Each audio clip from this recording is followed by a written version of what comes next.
Okay, folks, I got Mike Lindell. My son put Mike Lindell in the corner. I don't know what Mike did to deserve that. He's in timeout. Anyway, look, I'm going to the studio right now. A little behind the scenes action. Mercedes, are you ready for today's show? I'm ready, Lance. All right, well, here we go. Listen, today's huge. I want to talk about this whole weird narrative. Marjorie Taylor Greene, Tucker Carlson, even Steve Areno Bannon is up there. They're all lamenting this getting involved with Israel. This is the end of the Trump presidency, the fragmenting of the MAGA base. And you know what they all have in common? None of them represent the half of the MAGA base, which is evangelical, pro-life Catholics, and people with a religious background of various degrees who understand what this book says, which is why half the movement is so apocalyptically motivated, what the Bible says about Israel in the last days. It isn't Iran. It isn't Vietnam. It isn't Kosovo. It's different. We got to talk about this. Now, listen, I'm gonna be doing an interview with Philip Patrick in a minute after this segment, and we're going to be talking about what's going on with gold. Folks, I'm telling you this. The price of gold is because of all the jitters out there. You bet. We're in a day of shaking. You want to go to lancewallnau.com/gold and evaluate whether or not you could be one of those people that makes 75% increase on your investment over the last 2 years. It's going to keep going, folks. Gold is a real deal. lancewallnau.com/gold. And we're going to get into some internet gold here and talk about what's happening with the so-called MAGA breakup. Well, here we go, people. Let's talk about the supposed MAGA split that's going on. Let me just say something. Before everybody gets their hair on fire, the MAGA group isn't going to split over Iran and Israel, but it does show that the fault lines in America are spiritual. We've always known that. And the fragile nature of our coalition behind Trump is that the people that aren't really educated spiritually, you could say grounded Christian, interceding patriots, they'll roll their eyes with, your God agenda, and they'll applaud, Trump mentions Billy Graham and the flag, and we got to get back to some religion. But they don't understand it. And the proof of that is when the fault lines get exposed over Israel. Israel is the hot button end time issue. Christians know that. If you're a Bible student, you know that. I'm going to explain that in the second part of the show today. So just be patient with me. You'll understand why 50% of the MAGA party is solidly behind Trump's policy, and the other 50% are not all fragmenting. They're just scratching their head because they think, like Tucker Carlson, like Candace Owens, and like, I'm sorry to say, Brother Steve Bannon, they think that Israel is like Cambodia or Ukraine. It isn't. It has an entirely different spiritual trajectory in terms of its origin. You talk about the Judeo-Christian culture is under attack, and this is a spiritual force against a battle against demonic forces. We use that language, and then, well, if you're going to use the language, understand what you're talking about, because it is a spiritual battle, and you got to understand evil is really intelligent, organized, and there is an end-time conflict. We're part of the history of the fourth turning, and it plays into a biblical scenario that goes into great detail predicting what happens in the Middle East, including Israel eventually standing alone with no friends. Makes you wonder where the United States ends up. Tucker Carlson. We'd like to take this opportunity to state our position as clearly as possible. Whoever the we is, he's speaking on behalf of the MAGA, people that don't want Trump involved with Israel, right? And he says the United States should not at any level participate in a war with Iran, no funding, no American weapons, no troops from the ground. So no funding, no American weapons. That's interesting, no American weapons. So regardless of what our special ally, okay, a little bit of sarcasm here, says a fight with the Iranians has nothing to offer the United States, nothing to offer the United States. I'm going to try not to interrupt myself. I'm going to just read this. If Israel wants to wage this war, it has every right to do so. It's a sovereign country, can do whatever it wants to do, but not with America's backing. Not with America's backing. As at an absolute minimum, the United States continuing to invest itself in this conflict will further whip up the radical Islamic world's hatred for the West. Well, I don't know about that. I mean, I just saw Trump go through the Middle East, and it looks to me like he's got a fairly good show of support. A lot of them happy to take out a nuclear terror state, but I digress, and fuel the next generation of terrorism. The worst case, thousands of immediate Americans' death, all in the name of a foreign agenda that has nothing to do with our country. It goes without saying that neither of these possibilities would be beneficial for the United States, but there's another option. Just drop Israel. Let them fight their own dang wars.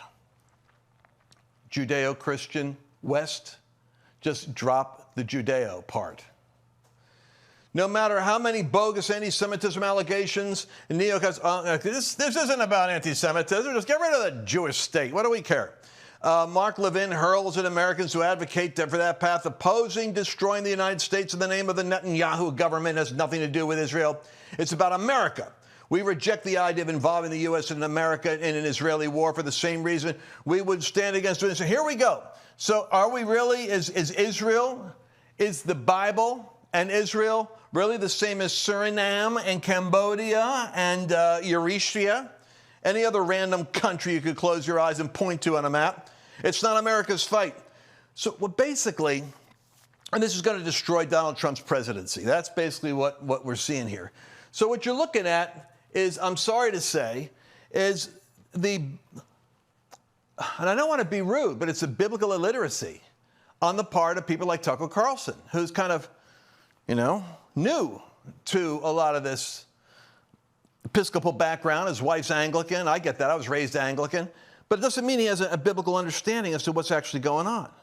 But I want to make sure that, and I like Tucker, and his demeanor is less offensive when you hear his interview with Steve. For those, you've probably seen it. You guys are war room people. But just watch it, because I want to be fair to Tucker. Here's his delivery. I actually really love Trump. I think he's a deeply humane, kind person. And I am saying this because I'm really afraid that my country's going to be further weakened by this. I think we're going to see the end of American empire, obviously. Other nations would like to see that, and this is a perfect way to scuttle the USS America on the shoals of Iran. But it's also going to end, I believe, Trump's presidency and effectively end it. And so that's why I'm saying this. What do you mean by that? That's coming from you. That's look, I knew Bush. I knew George W. Bush. Of course, he hates me, and he does because I criticized him on Iraq. And that war is the sum total, from a historical perspective, of his administration. But I knew him, and he had all kinds of plans for the things that he wanted to do. The point is, the second you get enmeshed in a real war, not a fake, let's go bomb the villagers and declare success, though we don't even have a good track record. Like, why are the Houthis still there? I mean, there's a whole other question, right, which is how prepared is the U.S. military for a real conflict? And the answer is totally unprepared. Scary unprepared. I don't think people understand that. But anyway, the only reason I'm saying any of this is because I really, really care. So Donald Trump's response is he lays into kooky Tucker Carlson over opposition to Israeli strikes. I don't know if we've got the text here. Do we actually have Trump's tweet? Somebody please explain to kooky Tucker Carlson that Iran cannot have a nuclear weapon. Period. Iran. This is Dad saying, you understand, your next door neighbor cannot have a ballistic missile aimed at your house. We're not going to let your next door. And because if Iran has a nuclear weapon, does anyone doubt that they armed the terrorist state of Hamas to go kill 1,400 Jews in cold blood and abduct them for, they're still there, prisoners, beheading kids and raping the girls? I mean, does anyone doubt that Hezbollah, that rains its missiles into Israel, that if given the option of attaching a nuclear warhead to that they would never do that. They wouldn't go that far. And so you're dealing with a terrorist state that is, where is my J.D. Vance? I think he gave the most measured and coherent response. Let me take a moment here, and you guys can put this up for people to read. Here's what Vance says. Look, I'm seeing this from the inside, and I'm admittedly biased towards our president. He's my friend, and there's a lot of crazy stuff on social media. So I want to address some things directly to the Iran issue. Now, pay attention. He's speaking like a guy who's rational. First, POTUS has been amazingly consistent over 10 years that Iran cannot have a nuclear weapon. Over the last few months, he encouraged his foreign policy team to reach a deal with the Iranians to accomplish this goal. The president's made clear Iran cannot have uranium enrichment, and he said repeatedly this would happen one of two ways, the easy way or the other way. Second, I've seen a lot of confusion over the issue of civilian nuclear power and uranium enrichment. These are distinct issues. Iran could have civilian nuclear power without enrichment, but Iran rejected that. Meanwhile, they enriched uranium far above the level necessary for any civilian purpose. They've been found in violation of their non-proliferation obligations by the International Atomic Energy Agency, which is hardly a right-wing organization. It's a UN organization. It's one thing to want civilian nuclear energy, but it's another thing to demand sophisticated enrichment capacity. And it's still another to cling to enrichment while simultaneously violating basic non-proliferation obligations and enriching right to the point of weapons-grade uranium. I have yet to see a single good argument for why Iran needed to enrich uranium well above the threshold for civilian use. I've yet to see a single good argument for why Iran was justified in violating its non-proliferation obligations. I've yet to see a single good pushback against the IAEA's findings. That's the International Atomic Energy Agency. Meanwhile, the president has shown remarkable restraint in keeping our military's focus on protecting troops and protecting civilians. I think we have like 800,000 or I don't know, how many Americans are in Israel? Look that up, Mercedes. Okay. Meanwhile, the president's shown restraint. He may decide he needs to take further action to end Iranian enrichment. That decision ultimately belongs to the president. And of course, people are right to be worried about foreign entanglement after the last 25 years of idiotic foreign policy.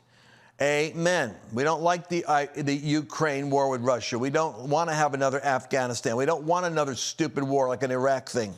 But I believe the president has earned some trust on this issue. And having seen this up close and personal, I can assure you, he's only interested in using the American military to accomplish the American people's goals.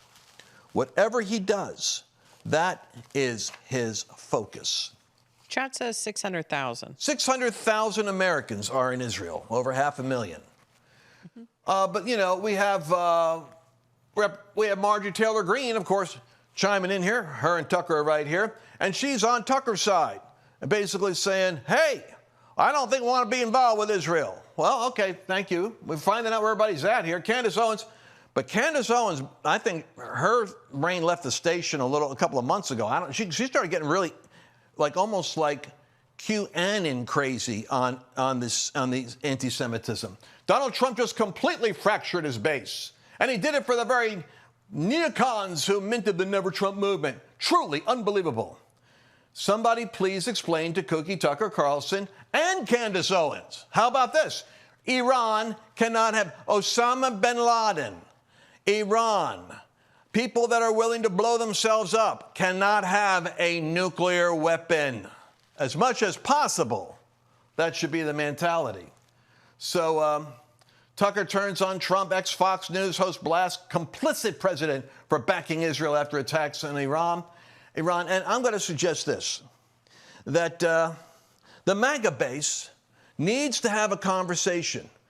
There's an argument that can be made, J.D. Vance is making it, that you simply don't need weapons-grade uranium if your purpose is not to build a bomb. But secondly, I think logically it's a good idea not to let a terrorist state have nuclear ballistic capacity to disrupt the entire region.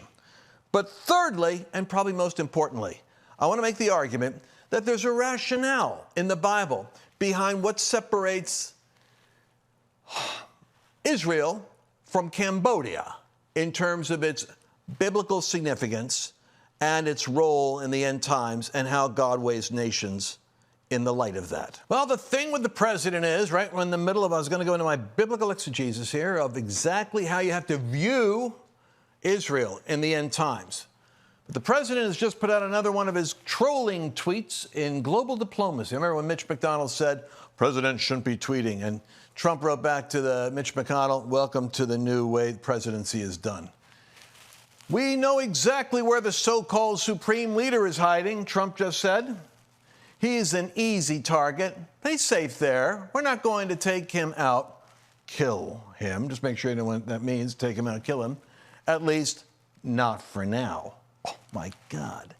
He's literally telling the Ayatollah over there that we know where you are, we got your coordinates, and for the time being, you're safe.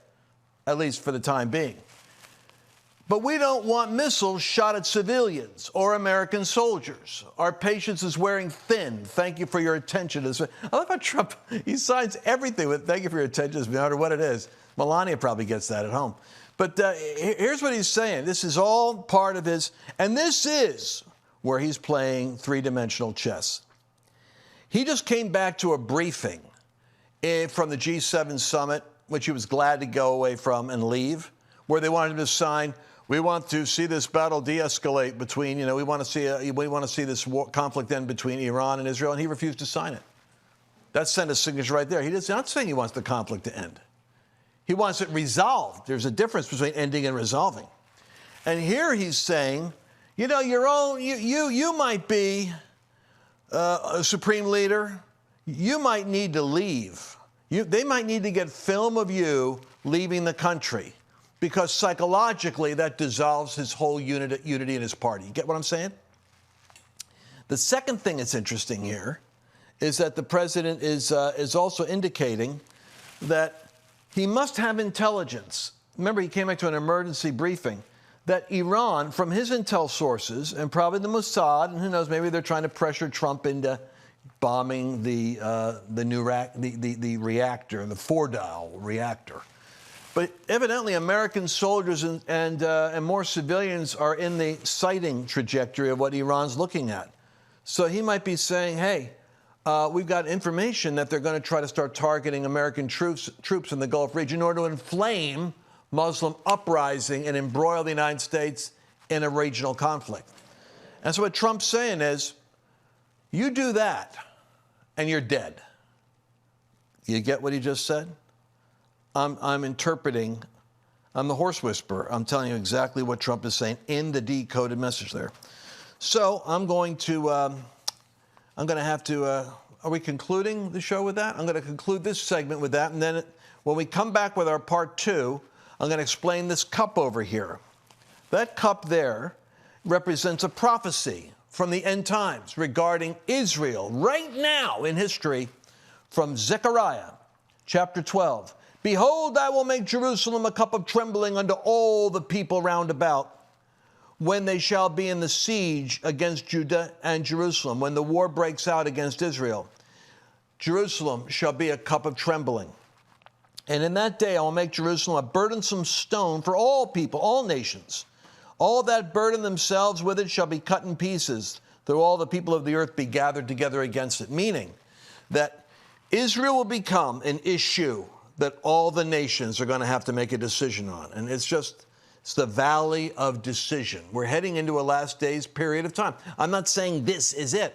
I'm saying you're entering that period where, like it or not, that little piece of real estate is in the middle of global affairs. It's God's end time plan. You don't want to miss the next broadcast. We're going to cover exactly what happens next. We'll see you then. We're entering a period of time that has increased hostility against people of faith. It's a time when Christians are going to be tested on a moral, physical, psychological, and even a financial basis. I'm here to remind you that God is the one who has blessed you thus far, and he will take care of you in the future. You have a divine responsibility, however, to see trouble and prepare yourself. For example, with record inflation eating away at the value of the U.S. dollar, the savings in your retirement account is in danger of slipping away. I recommend diversifying your 401k or IRA out of paper assets and into physical gold. And the best way to do that is with a gold IRA from Birch Gold Group. Now that includes no penalties, there's no taxes when you transfer current retirement funds into Birch Gold. To see how it works, I want you to go to lancewallnau.com/Birch and get your free info kit, and you'll be glad that you did. Did you enjoy this latest episode? Please remember to share it with your friends, because the more knowledge you have, the better equipped you are to